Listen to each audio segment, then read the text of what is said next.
आज के लेक्चर में अब हम आगे बढ़ते हुए एक नए पॉइंट से शुरुआत करते हैं। आगे का 7 नंबर का पॉइंट को हम समझते हैं। कमर का सिलाई मार्क से ब्लाउज की लाइन पर मेजर टेप से मापते हुए कमर का चौथा भाग का कच्चा मार्क करें। कौंस में लिखा है, यहाँ पर जिस तरह से प्रैक्टिकल समझा रहे हैं वैसे आपको ध्यान से समझना है।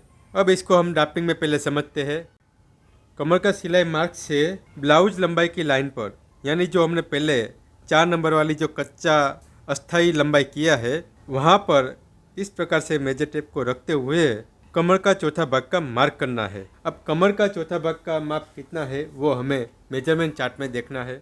यहाँ पर लिखा है कमर राउंड का चौथा भाग 7.75 इंच, 31 इंच पूरा कमर का नाप है। उसका चौथा भाग करने पर 7.25 इंच कमर का नाप आएगा। तो यहाँ पर देखिए, तो ये 7.25 इंच 7 नंबर पे लिखा है वेस्ट राउंड टेम्पररी मार्क, यानी कमर का ये एक कच्चा मार्क हमें करना है। तो इसको हम ड्राफ्टिंग में यहाँ पर मार्क करते हैं। ये कमर का सिलाई से यहाँ पर आपको मिलाना है और ये जो लंबाई है यहाँ पर इस प्रकार से आपको मेजर टेप रख देना है। अब यही लाइन पर जो 7.25 इंच वाला नाप है इस प्रकार से आपको मिला देना है और यहाँ पर एक मार्क कर देना है। अब यहाँ पर एपेक्स गैप का जो पहले वाला नाप है उसको आपको इस तरह से एक सीधा मार्क कर देना है, ताकि यहाँ पर कमर का चौथा भाग का जो नाप करेंगे वहाँ पर आपको कन्फ्यूजन ना हो। अब हम थियरी में आगे समझते हैं। 8 नंबर यहाँ पर लिखा है, जहाँ पर कमर का चौथा भाग का मार्क किया हुआ है वहाँ से घड़ी भाग तक जितना अंतर आया है वही आगे का टक्स का अंतर बनता है। जैसे यहाँ पर 3.25 इंच अंतर आया है, यानी कमर का सिलाई मार्क से नापते हुए जहाँ पर ये कमर का चौथा भाग का माप आया है, अब यही मार्क से नापते हुए यहाँ पर चेक करें तो यहाँ पर जो अंतर आया है 3.25 इंच, यानी 3.25 इंच, वही आगे का टक्स का अंतर बनता है। अब आगे समझते हैं। तो यहाँ लिखा है जब क्रॉस टक्स बनता है तब यह अंतर कम हो जाता है। इसके बारे में प्रैक्टिकल समझेंगे। अब जैसे ड्राफ्टिंग में समझते हैं तो इसमें भी देखें 7 नंबर, यहाँ पर कमर राउंड का चौथा भाग का मार्क करने के बाद वही मार्क से फोल्ड पार्ट तक हमें देखना होता है कि कितना अंतर आया है। तो यहाँ पर 3.25 इंच 3.25 इंच अंतर आया है, जैसे हमारा ड्राफ्टिंग में भी ये अंतर आ चुका है। अब थियरी में आगे समझते हैं। अब यह 3.25 इंच अंतर को एपेक्स अंतर मार्क के दोनों तरफ समांतर मार्क नहीं करके थोड़ा बाहर की तरफ ट्रांसफ़र करना है, जैसे 9B में मार्क किया हुआ है वैसे समझते हैं। अब इसको ड्राफ्टिंग पेपर में समझना है। यह एपेक्स गैप का सेंटर लाइन है जो 3.5 इंच और 1 पॉइंट नाप आया है। अब ये जो 3.25 इंच गैप आया है उसको यहाँ पर हमें इस प्रकार से क्रॉस में मार्क करना है, यानी एपेक्स गैप का जो अंतर है वहाँ से पहले 1 इंच का मार्क होगा, फिर वहाँ से ही 3.25 इंच नाप को मिलाते हुए बाहर की तरफ मार्क करना होगा। यानी ये जो टक्स है वो दोनों तरफ एक जैसा समांतर नहीं दिखते हुए थोड़ा क्रॉस में जाएगा, और इसी प्रकार से हमें भी यहाँ पर मार्क करना है। तो इसलिए यहाँ पर समझाया है कि जैसे ये 9B में समझते हैं। अब हम आगे का पॉइंट समझते हैं। 9 नंबर में लिखा है एपेक्स अंतर का मार्क से अंदर की तरफ 1 इंच का मार्क करना है। काउंस में ये भी लिखा है कि कुछ माप में 0.75 इंच भी लेना पड़ता है। अब यह मार्क को ऊपर की तरफ थोड़ा सीधा मार्क करें। तो 9 नंबर में ड्राफ्टिंग में समझते हैं। तो यहाँ पर लिखा है mark the first 1 inch inside, यानी एपेक्स अंतर का जो लाइन है वहाँ से पहले 1 इंच अंदर की तरफ मार्क करना है, और यहाँ पर भी एक मार्क करके पहले यहाँ पर थोड़ा सा सीधा मार्क कर देना है। तो अब यहाँ पर समझते हैं। ये एपेक्स अंतर का जो मार्क है वहाँ से 1 इंच अंदर की तरफ एक मार्क कर देना है, और थोड़ा दूरी पर एक मार्क करके यहाँ पर थोड़ा सा सीधा मार्क कर देना है, जैसे यहाँ पर मार्क किया हुआ है। अब आगे की थियरी में समझते हैं। 9B, अब यह मार्क से, यानी नंबर 9 वाला मार्क से, यह मार्क से आगे का टक्स का 3.25 इंच अंतर को बाहर की तरफ मार्क करना है। ड्राफ्टिंग में पहले समझते हैं। यानी ये जो मार्क हो चुका है, अब यहीं से जो हमारा 3.25 इंच का टक्स का अंतर आया है उसको यहाँ पर रखते हुए बाहर की तरफ एक टिक मार्क कर देना है। यानी ये मार्क से हमें बाहर की तरफ एक मार्क कर देना है। यानी जो टक्स का जो अंतर आया है 3.25 इंच, उसको हमने 3.25 इंच का आधा यानी 1.5 और 1 पॉइंट जो जवाब आता है वैसे यहाँ पर इस प्रकार से मार्क और यहाँ पर इस प्रकार से मार्क ऐसे नहीं किया है। हमने टक्स को थोड़ा क्रॉस दिया है। अगर 2 इंच का टक्स बनता है तब यहाँ पर दोनों तरफ समांतर हो जाएगा। कुछ बॉडी माप में 1.5 इंच का भी अंतर आता है, कुछ बॉडी माप में 4 इंच का भी टक्स का अंतर आता है, किसी में 4.5 इंच और कोई हेल्दी बॉडी रहता है तो 5 इंच तक का भी टक्स का अंतर बनता है। अपर चेस्ट और मेन चेस्ट ये दोनों का मार्क जब हम सीधा करते हैं तभी पता चलता है कि यहाँ पर टक्स का अंतर कितना आएगा। तो ये सारी चीज़ें आपको तभी पता चलेगी जब आप लगातार प्रैक्टिस करते रहेंगे। अभी तो हम 36 साइज का मार्किंग कर रहे हैं, आगे जाकर 28 से लेकर 44 साइज तक प्रैक्टिस करेंगे तब आपको पूरा नॉलेज आ जाएगा। अब थियरी में आगे समझते हैं। नीचे की तरफ साइड का सिलाई मार्क से टक्स का बाहर का मार्क यानी नंबर 9B को मेजर टेप से मापना है। यहाँ से 3.25 इंच बाहर की तरफ जो मार्क किया तो यहाँ पर हमने जो मार्क किया उतना ही मार्क को पहले साइड का सिलाई से ये अंतर मापना होता है। जैसे यहाँ पर नाप आया है 5 इंच और 1 पॉइंट, तो यहाँ पर भी थोड़ा अंतर पे आपको एक मार्क कर देना है 5 इंच और 1 पॉइंट।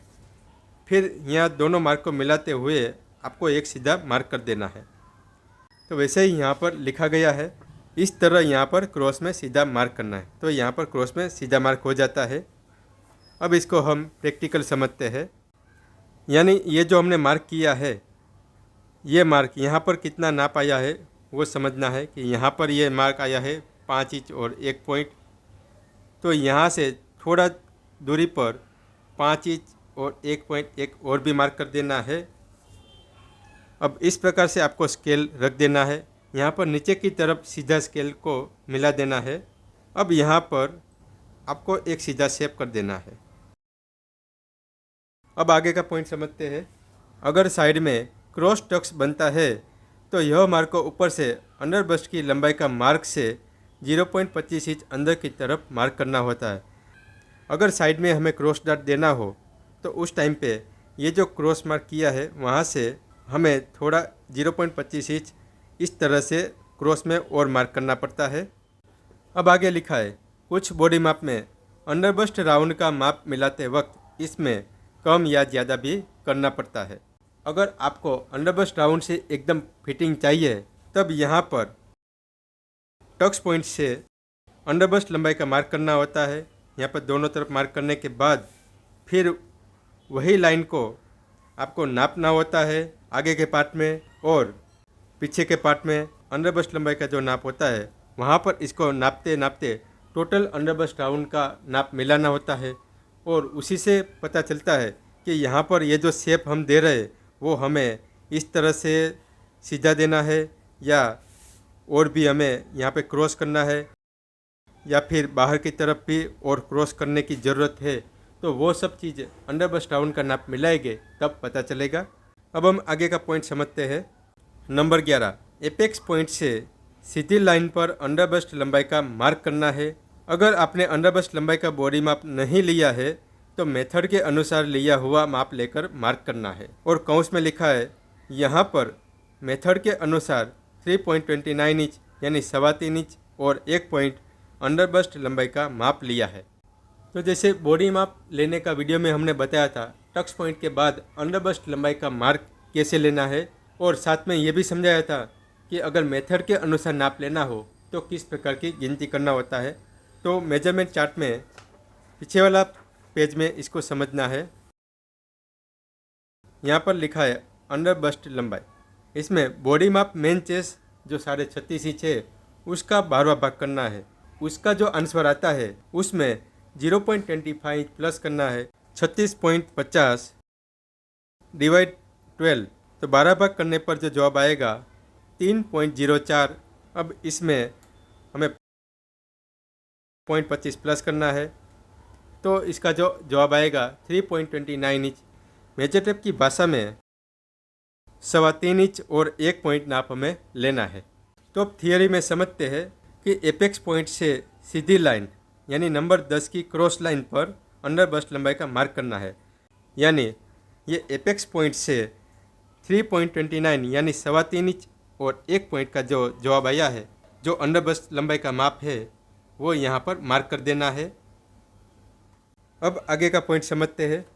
11B, अब यही अंडर बस्ट लंबाई का मार्क अंदर की तरफ, यानी ये बाहर की तरफ था, अब अंदर की तरफ नंबर 9 की सीधी लाइन पर, ये नंबर 9 का हमने जो ये पहला सीधा मार्क किया है वहाँ पर यह मार्क करना है। और जहाँ पर अंडर बस्ट लंबाई का मार्क किया है वहाँ से 0.25 इंच बाहर की तरफ मार्क करके नीचे की तरफ 1 इंच का मार्क से मिलाते हुए क्रॉस शेप करना है। और अंडर बस्ट लंबाई का मार्क क्रॉस किया हुआ माप से मिलाकर सीधा मार्क करें। तो स्टेप बाय स्टेप समझते हैं। जो 3.25 इंच और 1 पॉइंट जो नाप आया है वो यहाँ पर आपको करना है।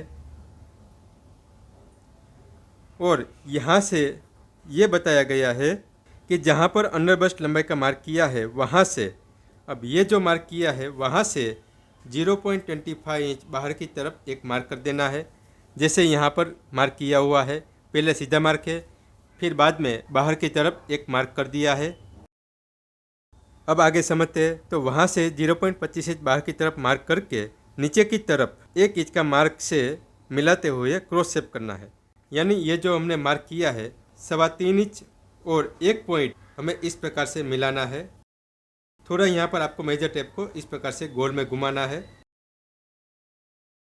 अब यही मार्क को यहाँ पर नंबर 9 का जो सीधा मार्क है वहाँ पर इस प्रकार से एक मार्क कर देना है।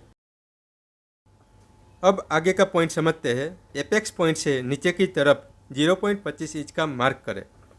तो 12 नंबर में यहाँ पर देखें, एपेक्स पॉइंट से नीचे की तरफ 0.25 इंच का एक मार्क कर देना है। यहाँ पर एक मार्क कर दे। अब आगे का पॉइंट समझते हैं। 12B, 0.25 इंच का मार्क से दोनों तरफ, ये जो 0.25 इंच का मार्क से ये दोनों तरफ अंडर बस्ट लंबाई का मार्क किया है वहाँ पर पिंसेस स्केल से शेप करना है। और अंडर बस्ट की लंबाई की तरफ कोना ना रहे, इसलिए नंबर 11 पर बाहर की तरफ और नंबर 11B पर अंदर की तरफ प्रिंसेस स्केल से शेप करना है। यानी यहाँ पर ये जो 0.25 से मिलाते हुए यहाँ पर ये जो शेप किया हुआ है, जो गोलाई दिया हुआ है, वो हमें मार्क करना है। अब यह प्रिंसेस स्केल से 0.25 इंच का मार्क से अंडर बस्ट लंबाई का जो मार्क किया है वहाँ पर मिलाते हुए इस प्रकार से गोलाई में शेप करना है। यहाँ पे दोनों तरफ इस प्रकार से शेप करना है। और उसके बाद यहाँ पर ये जो कोना बन रहा है वो कोना ना बने, इसलिए यहाँ पर आपको वापस से इस प्रकार से ये गोलाई में शेप कर देना है। अच्छी तरह से कस्टमर का बॉडी में फिटिंग आ जाए, इसलिए यहाँ पर दोनों तरफ पॉप का मार्किंग किया हुआ है। हमें भी इसी तरह से पॉप का शेप बनाकर ही कटिंग करना है। तो ये 0.25 इंच का ये मार्क है, वहाँ से आपको ये प्रिंसेस स्केल का शेप इस प्रकार से मिलाना है। बाहर की तरफ मिलाया, अब अंदर की तरफ भी यही शेप करना है। तो देखिए यहाँ पर दोनों तरफ पॉप बनता है, इससे कस्टमर की बॉडी पर अच्छे से बैठता है। अब यहाँ पर ये दोनों कोना बन रहा है, तो ये दोनों कोना ना आए, इसलिए वापस आपको प्रिंसेस स्केल से ऐसे शेप कर देना है।